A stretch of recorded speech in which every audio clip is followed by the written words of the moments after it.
Welcome back, everyone. It is time now for Education Matters, and we are here with Dr. Craig Douglas, so thank you for joining us. How are you?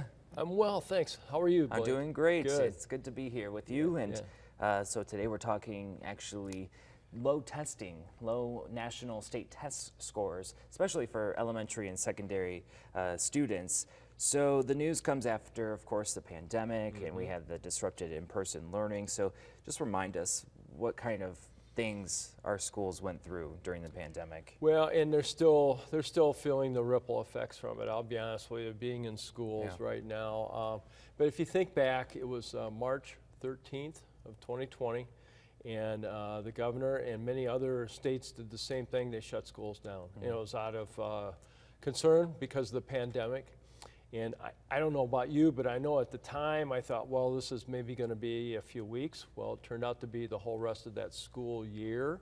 And so learning was put on halt. It was disrupted and quickly pivoted to online. And I give our educators great credit. They did a quick turnaround and did the best they could with, you know, varying conditions of connectivity and resources and training, et cetera, et cetera. So you had this unbelievable seismic interruption of that school year. And then the next fall, if you think back, some schools started in person and some started online, and some did some combination of the two. Again, at a local level, doing the best they could with the pandemic and the nuances. Then it peaked again around Thanksgiving that year, and schools were suspended for the rest of that school calendar year, and then resumed after the holidays. So you had this kind of abrupt, significant stoppage, and then this gradual resumption, and then again a stoppage. So there was about a year calendar-wise where it was really rough for educators, parents, and of course young learners. So to see low test results now, really the first testing cycle after that, I don't mean to be mean, but that shouldn't shock anybody. That shouldn't be a real big headline. You kind of anticipate that there would be some dips because of the disruption and the nuances of the pandemic. Very good, and I can imagine too. It seems so hard to be a student at that time. Very, very difficult. So, of course, we want to talk about how our parents can step in and kind of help their students catch back up in the classroom. And reading is a key when it comes to school. So how should parents tackle any problems students may have with reading? So, you know, not one size fits all, but depending upon the grade and the variances in terms of test results, reading is a great foundation to start with. And many times it's vocabulary. I'll go to my old subject area, mathematics. Think of all the mathematical vocabulary terms that we have, whether it's vertex or compass or whatever. I mean, there are a lot of words that are thrown at students in mathematics. Well, that's also true, of course, in science and all the other subject areas. So vocabulary and the ability to sound out words and to figure out meaning of words and context, that's a great foundation to begin with. And that can be done in a number of different ways, again, depending upon the child and the age. But it might be as simple as challenging the student to read more, to sound words out loud more, maybe speak into a tape recorder. I mean, there's a number of different strategies that parents can do at home. There are low cost, no cost that can yield great results.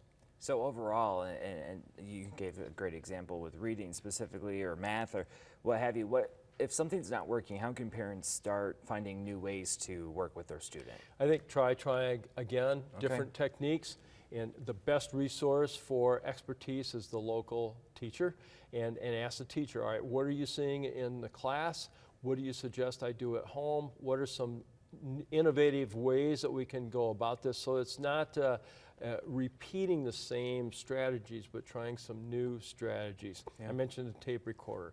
Quick story, when I was doing my doctoral work, I was doing a lot of commuting back and forth to class, and what I stumbled onto literally was just a small Radio Shack. Remember Radio Shack? I do. Small tape recorder, and I would tape things into it and I would play it back. I was an auditory learner, and so that kind of helped me. I used my driving time efficiently, was not distracted, but I was using that auditory instead of listening to the radio, listening to tape prompts that I gave myself.